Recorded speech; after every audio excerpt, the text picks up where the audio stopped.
Welcome to this videotutorial.net's course on SolidWorks and working with sheet metal. In this first lesson, we're going to learn about creating a base flange. But first, I want to talk about the concept of sheet metal. What is sheet metal? You can think about sheet metal as a thin solid with a constant thickness value. The sheet metal set of tools come on a tab, so let's right-click on any tab and select sheet metal to make it a visible tab. You can also access the sheet metal tools via Insert on the main menu. Scroll to sheet metal, and here's our sheet metal tools. Let's go to the sheet metal tab. As you can see here, most of my tools are grayed out. Let's begin with the base flange, which is not grayed out. The base flange is a sketch-based feature, so our first step is to create a sketch that we can use to model the part. I'll right-click on the front plane and select Sketch. I'm going to activate the Line command,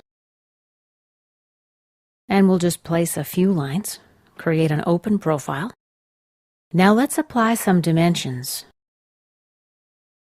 50 millimeters here, and 40 millimeters for this line, 60 millimeters for my third line. Let's place an angle dimension, 135 degrees, and I'm ready to exit the sketch. Now let's activate the base flange tool. Some of the options here in the Property Manager you'll recognize from the Extrude command. For example, Directions 1 and the option of a Direction 2 as well. Let's use a distance value, depth of 20 millimeters. Next are sheet metal parameters. Here we can specify the thickness parameter as well as the bend radius. We've also got the option to create the solid inside or outside the sketch by checking the reverse direction checkbox. In the next section, we control bend allowance in one of 5 ways, and they're listed in this drop-down menu. We've got bend table, K-factor, bend allowance, bend deduction, and bend calculation. For this video, I'm going to use the K-factor option. In the next section in this Property Manager is where we control auto relief. In older versions of SolidWorks, you might remember this was called bend relief. So the bend relief is a small cut in the body of the sheet metal that allows the sheet metal part to bend correctly.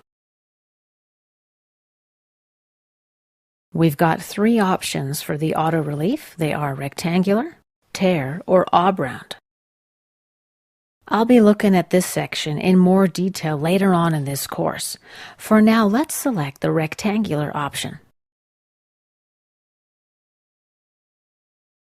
The last control area I'm going to talk about now manages the gauge tables.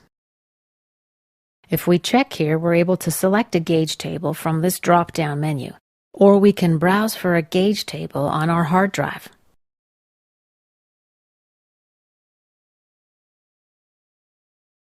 When the gauge table is selected, the parameters like thickness and bend radius and bend allowance, etc. are determined by the table. However, we do have the option to override the options that are specified in the table if we need to. Just check the Override Thickness box here.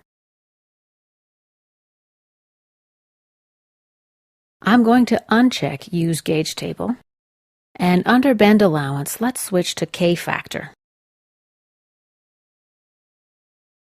I'll set a thickness of 1 millimeter and a bend radius of 2 millimeters. Press Tab to register and click OK.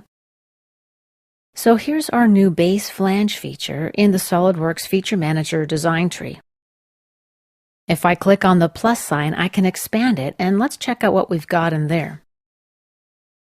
If we want to edit the feature, we just right-click on it and select Edit Feature. Here's the Property Manager again.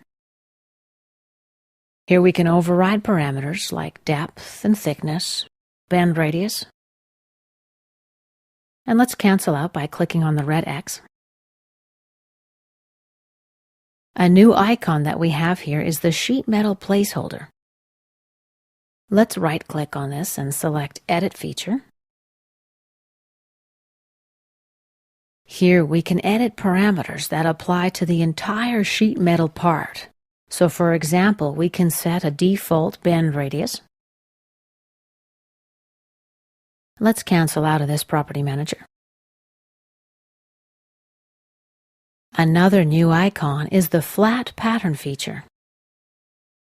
Notice that this feature is currently suppressed. If we right-click, we can unsuppress it. And so now we see how our part looks in a flattened state. Notice that in the Flat Pattern feature, we've got the flattened base bends 1 and 2. I'm able to suppress and unsuppress each individual feature. Now once I suppress the Flat Pattern feature, we go back to our folded part.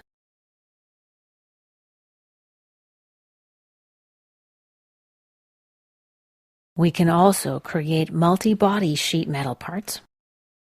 Let's right-click on our top plane, select Sketch. I'm going to create a rectangle right here. It's a closed profile. And let's just exit the sketch. Activate the Base Flange tool. Under Sheet Metal Parameters, ensure that Merge Result is unchecked. And let's just click OK. Now, as I mentioned, the first profile that I created was an open profile. The second profile, the rectangle, was a closed profile. And since, in the second case, I have a closed contour, I ended up with a flat sheet. Let's take a look at the Feature Manager design tree now. And see what we've got here. There's a second sheet metal placeholder added now, as well as a second flat pattern feature. This concludes my first tutorial about SolidWorks sheet metal environment. We'll see you back in our next video.